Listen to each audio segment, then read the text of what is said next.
नमस्कार, इस विशेष मुकाबला में आपका स्वागत है। मैं हूं संकेत उपाध्याय। तो प्रधानमंत्री ने यूएनजीए में आज अपना संबोधन किया और संबोधित करते हुए उन्होंने विश्व को कई सारी चीजें बताने की कोशिश की। हिंदुस्तान का बखान किया, बड़ाई की वैक्सीन को लेकर के, लेकिन आतंकवाद पर भी पाकिस्तान पर निशाना साधा बिना नाम लिए। आइए पहले मुख्य बिंदुओं पर एक बार प्रकाश डालते हैं कि क्या क्या बोला गया, वो आपको स्क्रीन पर दिखाते हैं। आतंकवाद को टूल की तरह इस्तेमाल करने वालों को ये भारी पड़ सकता है, साफ संदेश पाकिस्तान के लिए। सतर्क रहना होगा कि अफगानिस्तान का इस्तेमाल कोई देश ना करे आतंकवाद फैलाने के लिए। फिर से एक बार साफ निशाना पाकिस्तान के ऊपर और तालिबान के ऊपर।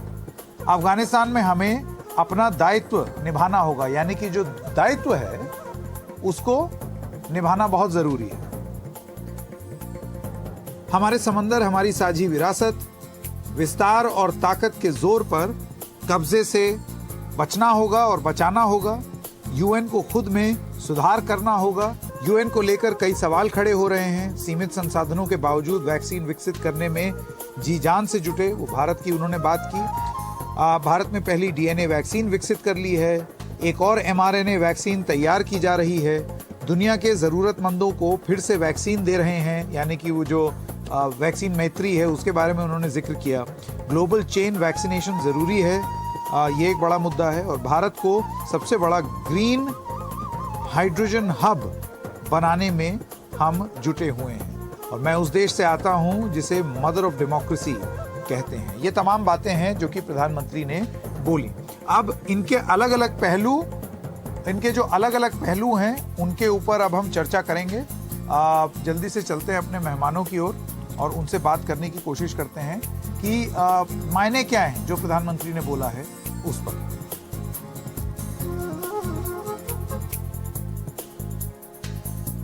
Vikramjit Singh Sahni, president international chamber of commerce, हमारे साथ हैं। Lieutenant general Raj Kadyan, former deputy chief of army staff, हमारे साथ हैं। विजय मेहता, आप एक्सपर्ट हैं, finance and chairman international affairs committee, PHD, chamber of commerce and industry. Skand Tayal, former diplomat, और मनोज जोशी, आप डिस्टिंग्विश्ड फेलो हैं ऑब्जर्वर रिसर्च फाउंडेशन के। आप सबका बहुत बहुत स्वागत है इस कार्यक्रम में। शुरुआती वक्तव्य के लिए सब लोगों के पास उनके एक एक मिनट के विश्लेषण के लिए हम आना चाहेंगे। मनोज जी, मैं आपसे शुरू करना चाहता हूं। ये जो यूएनजीए में बोला, संक्षिप्त रूप से एक मिनट में आप इसको किस तरीके से एनालाइज करेंगे? मैं समझता हूं कि ये प्लेटफॉर्म जो है ये एक बहुत महत्वपूर्ण प्लेटफॉर्म है, और प्रधानमंत्री जी ने भारत के जो कंसर्न्स हैं आतंकवाद और अफगानिस्तान के बारे में उनको सामने रखा, और साथ साथ जो देश में तरक्की हो रही है अलग अलग मुद्दों में उसको भी संक्षिप्त रूप में दुनिया के विश्व कम्युनिटी को समझाया। जी, स्कंद तयाल जी, अब मैं आपके पास आना चाहता हूं। आप किस तरीके से देखते हैं? इतनी बड़ी बड़ी स्टैटिस्टिक्स जो उन्होंने दी वो बड़ी माइंड बॉगलिंग होंगी दुनिया के लोगों के लिए। 43 करोड़ बैंक अकाउंट्स और ये सब। और दूसरी चीज़ कि किस तरह दुनिया के सामने जो चुनौतियां हैं, चाहे वो क्लाइमेट चेंज की हो या वैक्सीन की हो, और उन्होंने टेक्नोलॉजी की भी बात की, तो मैं समझता हूँ एक फॉरवर्ड लुकिंग एक एड्रेस था। टेररिज्म की भी बात की जो इस समय के मुद्दे हैं, और बहुत ही ऑब्लिकली उन्होंने इंडो पैसिफिक और मैरीटाइम सिक्योरिटी का जिक्र किया। उसके संदर्भ में जो कि सिक्योरिटी काउंसिल की मीटिंग उन्होंने चेयर की थी, तो एक बहुत किसी कंट्री का नाम नहीं लिया, वो एक्सपेक्टेड भी नहीं था। और अफगानिस्तान पर भी उन्होंने एक ऑब्लिकली ही बोला। तो एक बहुत गरिमापूर्ण भाषण था। मैं समझता हूँ सब मुद्दे कवर हुए। पर दूसरी बात यह है कि यूएनजीए के भाषणों का कितनी वैल्यू है, कितना लोग उसे याद रखते हैं, वो एक अलग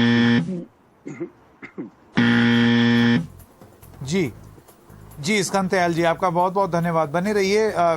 कुछ डोमेन एक्सपर्ट्स भी हमने बुलाए हैं ताकि वो अपने जो फील्ड है उससे संबंधित इस भाषण में किस तरीके से देखते हैं। विजय मेहता जी, आपका क्या विश्लेषण है?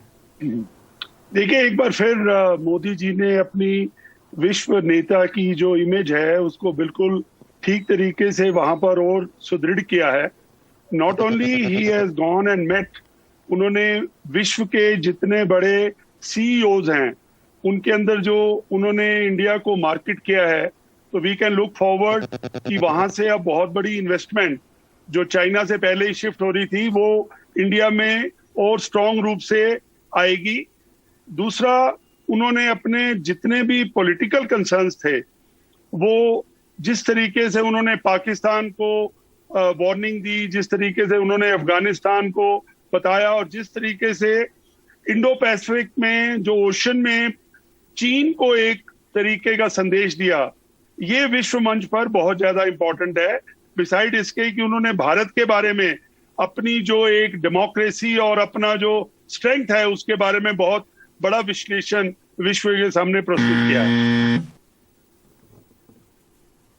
जी जी, लेफ्टिनेंट जनरल राज कात्यायन, आप किस तरीके से देखते हैं? संकेत, प्रधानमंत्री ने बड़े कम समय में बड़े अच्छे शब्दों के चुनाव के साथ ग्लोबल मुद्दों की भी बात की, रीजनल मुद्दों की बात की और भारत के वो एक किस्म से सेल्समैन भी बने कि भारत दुनिया की धरती पर हर छठा आदमी एक भारतीय है और हम प्रजातंत्र की जननी हैं। हमारा प्रजातंत्र इंक्लूसिव है, हमारा प्रजातंत्र विभिन्नता पर भी आधारित है। जहां तक चेतावनी का सवाल है, उन्होंने कम शब्दों में ये कह दिया कि समुद्र हमारे विरासत है सबकी।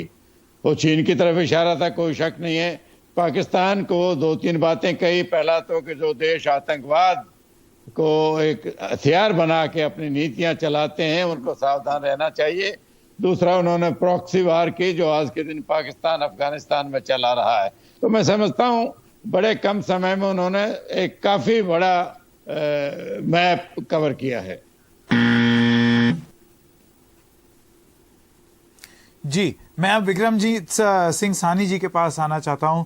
साहनी साहब, आप किस तरीके से देखते हैं और आपको क्या लगता है कि इसका इम्पैक्ट क्या हो सकता है? संकेत जी धन्यवाद। मैं कहूंगा कि उन्होंने जहां हमारे भारत की आज़ादी के 75 साल को उभारा उसका मेंशन किया और साथ ही उन्होंने जो भारत की छवि है उसको बहुत और उभारा। जैसे उन्होंने 3-4 बड़ी बातें कही कि हम 75 सैटेलाइट्स इंडियन स्टूडेंट्स लॉन्च करेंगे on occasion of 75 years of independence.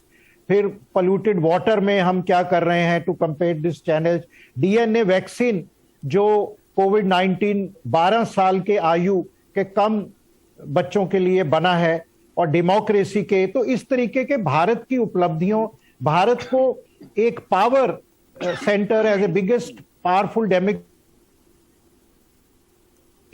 जो अफगानिस्तान को बहुत बड़ा मैसेज कि तालिबान कि ये अफगानिस्तान की टेरिटरी यूज नहीं हो टेररिज्म के लिए, टेररिज्म और इंडियन ओशन के लिए सबसे बड़ा जो उन्होंने मैसेज दिया। जी जी, बहुत बहुत धन्यवाद। ये हमारे सारे वक्ताओं ने अपना शुरुआती वक्तव्य रख दिया है। एक छोटे से ब्रेक के लिए अभी रुकते हैं। ब्रेक के बाद जब आएंगे तो थोड़ा विस्तार से बात करेंगे कि एक जो चीज कंदयाल जी ने बोली वो ये है कि अब ये स्पीच दे तो दी, लेकिन इस दी हुई स्पीच के क्या मायने हैं। और ये प्रधानमंत्री ने एक जो बड़ी अहम बात बोली और वो ये है कि यूएन यानी कि संयुक्त राष्ट्र, इसको फिर से परिभाषित करना, इसको एक नई दशा और दिशा देना, वो कितना जरूरी है। अलग अलग मुद्दों पर हम बात करेंगे। मुकाबला जारी रहेगा ब्रेक के बाद।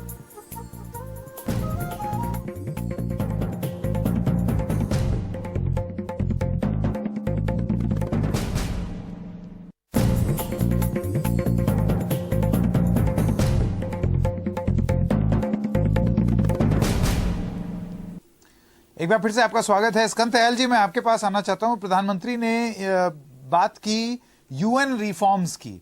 आपको क्या लगता है ये कितना जरूरी, क्योंकि आपने अपने शुरुआती वक्तव्य में भी यही बोला कि अब यूएन के मंच से उन्होंने बोला इसको कितने गंभीरता से देश लेते हैं, ये भी एक अपने आप में बहुत बड़ा मुद्दा है। यूएन रिफॉर्म्स को लेकर के आपको क्यों लगता है, और ये पहली बार प्रधानमंत्री ने ये बात नहीं बोली है, ये पहले भी बोल चुके हैं, आपको क्यों लगता है कि विश्व इन्वेस्ट ही नहीं करना चाह रहा है या उस तरीके से नहीं कर रहा है जैसे करना चाहिए यूएन के सुधार में? इस वक्तव्य में प्रधानमंत्री ने यूएन को एक आईना दिखाया कि आपकी इफेक्टिवनेस कम होती चली जा रही है, और उन्होंने WHO की तरफ इशारा किया कि कोविड ओरिजिन पर का उन्होंने रेफरेंस दिया। और दूसरा अभी एक ईज ऑफ डूइंग बिजनेस में पूरा जो वर्ल्ड बैंक ने अपनी रैंकिंग्स को चेंज किया है, क्योंकि ये पता लगा कि चाइना ने उसको इन्फ्लुएंस करने का प्रयत्न किया था। तो कहीं ना कहीं जितने ये मल्टीलैटरल ऑर्गेनाइजेशंस हैं, देखिए वहाँ पैसे की बोली चलती है। पहले अमेरिका की बहुत चलती थी, अब आप देखेंगे चाइना हर जगह फाइनेंसिंग बढ़ा रहा है। चाइना के हर जगह हेड्स होते चले जा रहे हैं, कई UN ऑर्गेनाइजेशंस में वो बड़ी बड़ी पोजीशंस ले रहा है, क्योंकि जैसे WHO से अमेरिका वॉकआउट कर गया तो किसने फाइनेंस करने का प्रयत्न किया? चाइना ने। तो ये एक पूरे विश्व के समुदाय को देखना है कि जो मल्टीलैटरल ऑर्गेनाइजेशंस हैं उनका कंट्रोल किधर जा रहा है, और क्या वो चार्टर के अनुसार काम कर रहे हैं, वो नहीं कर रहे। और इसीलिए आप देखेंगे कि दुनिया में G20 हो या क्वाड हो या SCO हो, तरह तरह के ऑर्गेनाइजेशंस बन रहे हैं जो कि समस्याओं का एक्चुअली समाधान करते हैं। देखिए पूरा अफगानिस्तान का मसला था, सिक्योरिटी काउंसिल तो उसमें कहीं भी नहीं था। अमेरिका और तालिबान के बीच में बातचीत हुई, कहाँ हुई? दोहा में हुई। कहीं यूनाइटेड नेशंस का कोई नाम नहीं था। अभी UNSC सिक्योरिटी काउंसिल में हमारी अध्यक्षता में 1-2 रेजोल्यूशन पास हुए हैं, पर उनको कौन मानता है? पाकिस्तान तो मानेगा नहीं। पाकिस्तान के इमरान खान तो अभी हिमायत कर रहे थे पूरा, अगर स्टेटमेंट आपने उनका देखा यूनाइटेड नेशंस में, कि इनका पैसा भी अनफ्रीज कर दीजिए तालिबान का, इनको पूरी आप हर तरह से उनको देखिए। उनको जिस तरह से पाकिस्तान ने झांसा दिया है पूरी विश्व को कि हम टेररिज्म हमारे यहाँ नहीं होता, वही रास्ता वही पाठ वो अब अफगानिस्तान को सिखा रहे हैं। और यूनाइटेड नेशंस इसमें इफेक्टिव हो पाएगा? चीन के पास तो वीटो है वहां पर। मैं समझता हूं कि यूनाइटेड नेशंस बिल्कुल एक इनइफेक्टिव बॉडी है जहां तक नहीं। आप देखिए कुछ देश तो ऐसे हैं जो खुलेआम बैटिंग कर रहे हैं कि भाई तालिबान को आप UN में ले आइए। पर अगर ऐसा होगा तो फिर क्या UN का वर्चस्व रह जाएगा? क्या बिसात रह जाएगी? मैं मनोज जोशी जी आपके पास आना चाहता हूं। क्या आप सहमत हैं इस बात से कि यूनाइटेड नेशंस एज ए संस्था, बतौर संस्था, अब उतनी प्रभावी नहीं रही जितनी उसकी जब कल्पना की गई थी, जब लीग ऑफ नेशंस हटा करके तब की गई थी? इसमें कोई शक नहीं है। पूरी दुनिया को ये उम्मीद थी कि जब ये अफगानिस्तान में जो कुछ हुआ है, हादसा हुआ है, तो यूनाइटेड नेशंस नेतृत्व करेगा उसका। पर वहां पे यूनाइटेड नेशंस का ये अता पता नहीं लगा है। इंडिया को, आपको याद होगा, इंडिया प्रेसिडेंसी कर रही थी यूनाइटेड नेशंस की अगस्त के महीने में, तो एक रेजोल्यूशन हम पास करवा सके, पर उसमें भी चीन और रशिया ने एब्सटेन किया। तो अभी भी भारत की ये उम्मीद है कि UN जो है वो लीडरशिप रोल वहां पे इख्तियार करे, पर जो UN का ढांचा है उसकी वजह से UN जो है इस समय बिल्कुल अटका हुआ है। मतलब कोई भी विषय में लीडरशिप नहीं ले पाता है।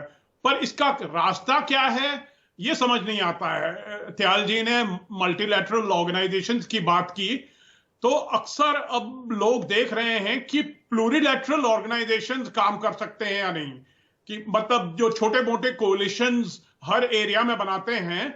और जहां तक कि पॉलिटिकल मुद्दे हैं वहां पे सब जानते हैं कि UN में जो पावर है उसका बंटवारा है, 5 मुल्कों में बंटवारा है, और वो 5 मुल्क में कम से कम 2 मुल्क ऐसे हैं जो वो किसी की बात से सहमत नहीं होते हैं और उनके पास वीटो रहता है। और खासकर जो रिफॉर्म की जो कोशिश की गई है, हमने ब्राजील, जर्मनी और जापान के साथ ग्रुप ऑफ 4 बनाया था, और हम मीटिंग करते थे। हम कोशिश कर रहे थे कि ये 4 मुल्क UN सिक्योरिटी काउंसिल में उनको दाखिला मिले, पर वो बात बिल्कुल अटकी हुई है। और जहां तक मैं देख रहा हूं इस साल G4 की मीटिंग भी नहीं हो पाई है।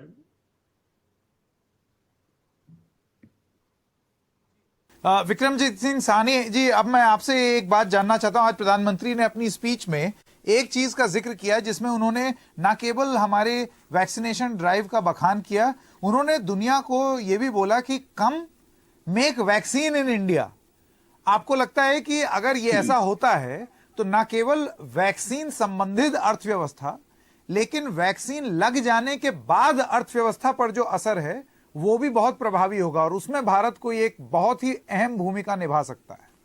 हाँ बिल्कुल, कि कोविड के ऊपर जो उन्होंने ये बात रखी भारत का कि 12 साल के आयु के कम के लिए भी हमने कोविड डेवलप की है, कोवैक्स भी हम लोग एक्सपोर्ट करेंगे। और इसका एक पहलू जैसे अभी जोशी साहब और वो कह रहे थे कि कहीं ना कहीं जो मल्टीलैटरलिज्म है, प्लूरलिज्म है, सबको एक लेवल प्लेइंग फील्ड है, वो यूएन में कहीं ना कहीं उसकी कमी है। लेकिन ये बड़ा स्टेप पीएम मोदी ने लिया जो क्वाड की मीटिंग हुई, क्योंकि कोविड से, आप कोविड की बात करें, जो पहली बार भारत के, ऑस्ट्रेलिया के, जापान के और बाइडेन साहब क्वाड में ये चारों हेड्स ऑफ स्टेट मिले और वहां कोविड का मुद्दा, बल्कि इन्होंने कहा 1.2 बिलियन वैक्सीन हम डोनेट करेंगे और Japan bank of international cooperation ने कमिटमेंट किया कि $100 मिलियन वो कोविड हेल्थ सेक्टर में इंडिया में इन्वेस्ट करेंगे। तो मैं समझता हूं कि एक तरफ जहां कोविड को फेस करने की बात हुई,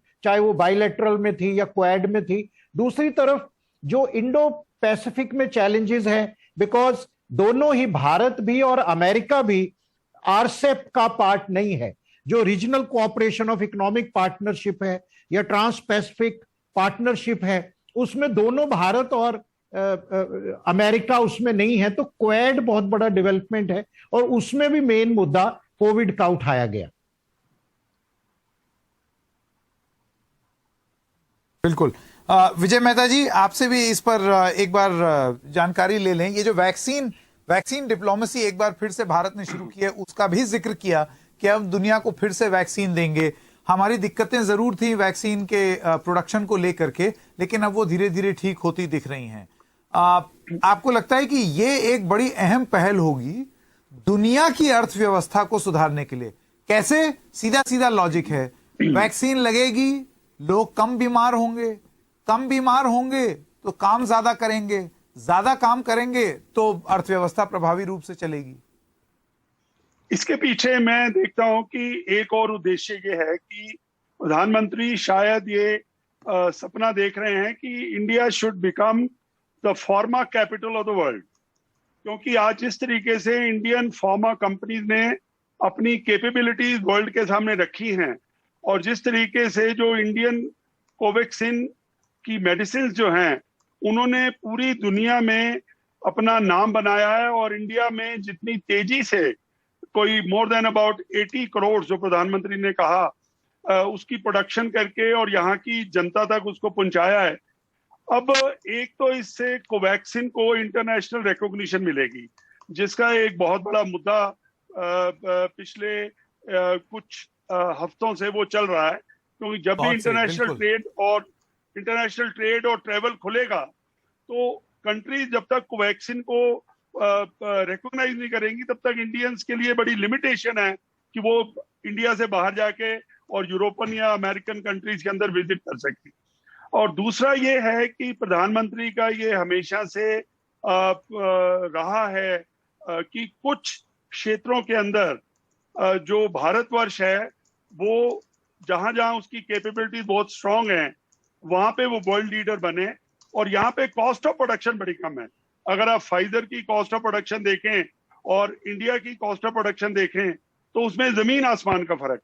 और उसके कारण जो इंडिया की मेडिसिन हैं ये आज जितनी भी डेवलपिंग कंट्रीज हैं या जितनी अंडर डेवलप कंट्रीज हैं उनके अंदर this can become a very big international एक डिप्लोमेसी का ये बहुत बड़ा आधार बन सकता है।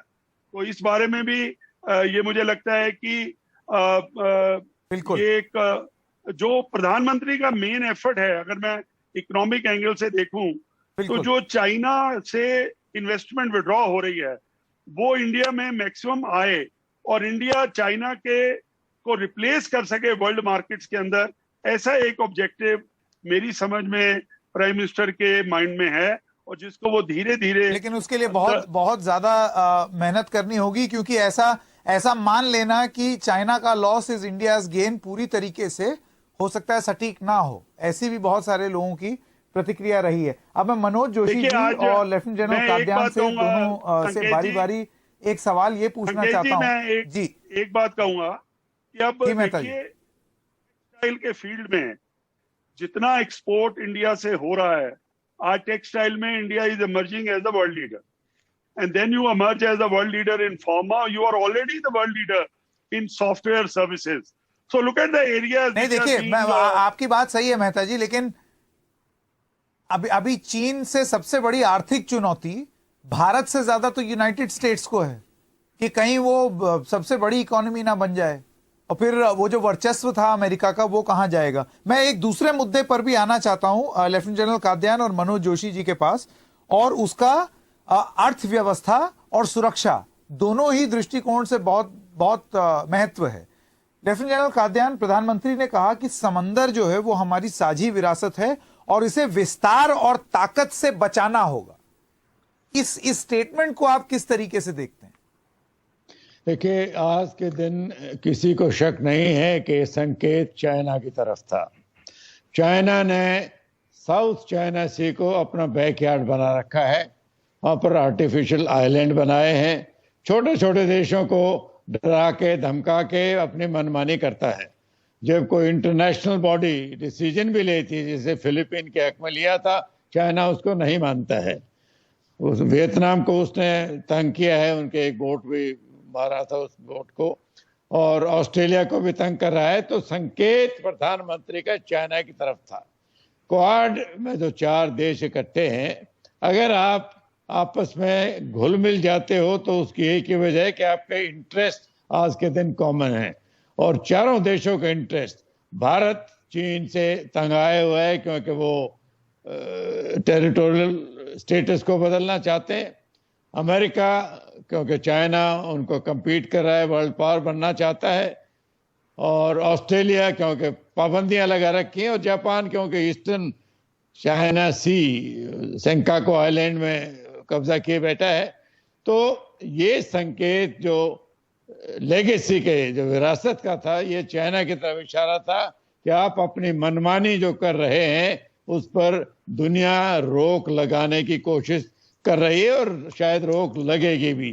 कोई एक ऐसा मुल्क दुनिया को सामूहिक तौर पर मुकाबला नहीं कर सकता। बिल्कुल। मनोज जोशी जी, मैं आपके पास आना चाहता हूं। आपको लगता है कि जैसे ये जो बात हो बोली है कि समंदर हमारी साझी विरासत, इसे विस्तार और ताकत से बचाना है, अर्थव्यवस्था के फ्रंट पर आप देखिए चीन को कैसे टक्कर दी जाए। अब भारत अपने आप को एक ऐसी स्थिति में पाता है कि जितने भी देश हैं ये ना तो चाइना के साथ बॉर्डर शेयर करते हैं, ना चाइना के करीब हैं, ना चाइना का जो एरिया ऑफ इन्फ्लुएंस है उसके करीब है।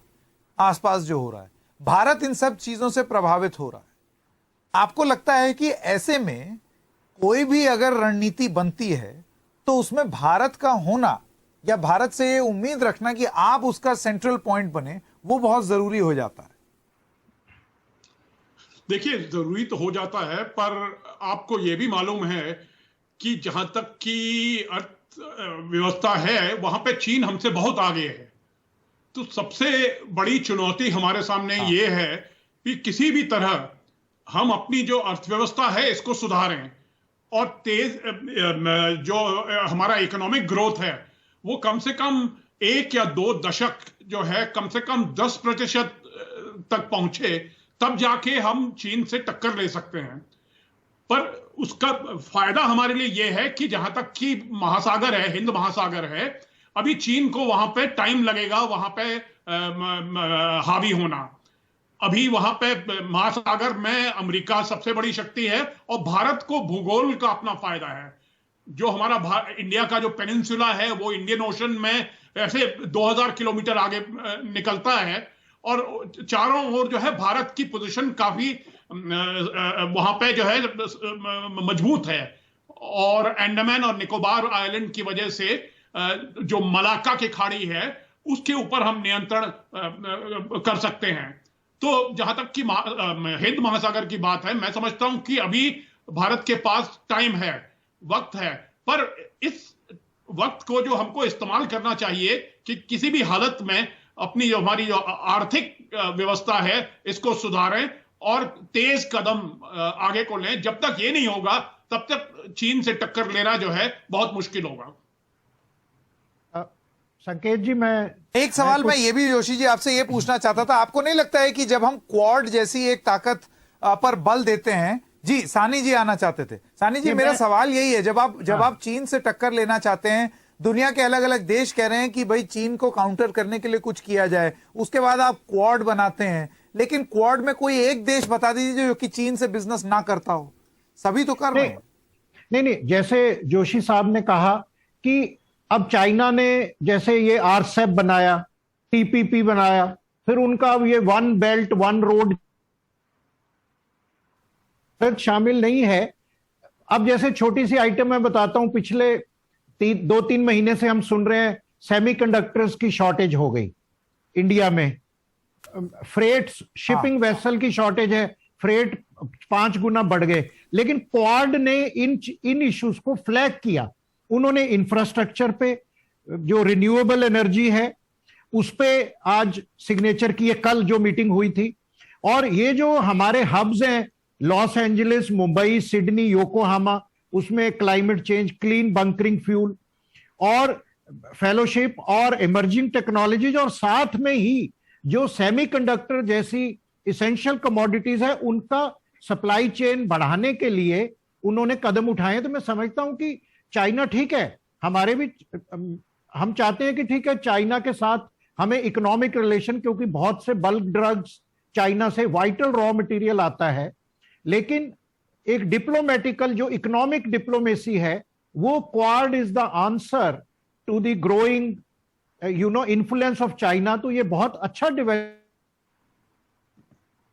Will really be a very good answer to this RCEP, ये मैं कहना चाहूंगा। ट्रेड करना कोई बुरी बात नहीं है, ट्रेड तो हम भी चाइना से कर रहे हैं, पर इसके साथ अमेरिका के साथ भी तो ट्रेड, नहीं ट्रेड बिल्कुल होना चाहिए, लेकिन एक संतुलन बना रहे, और शायद उस संतुलन के बारे में बात हो रही है। हाँ बिल्कुल। विक्रमजीत सिंह साहनी जी, लेफ्टिनेंट जनरल कात्यायन, विजय मेहता, स्कंद दयाल जी और मनोज जोशी जी, आप सब लोगों का बहुत बहुत धन्यवाद। एक छोटे से ब्रेक के लिए रुक रहे हैं, मुकाबला जारी रहेगा।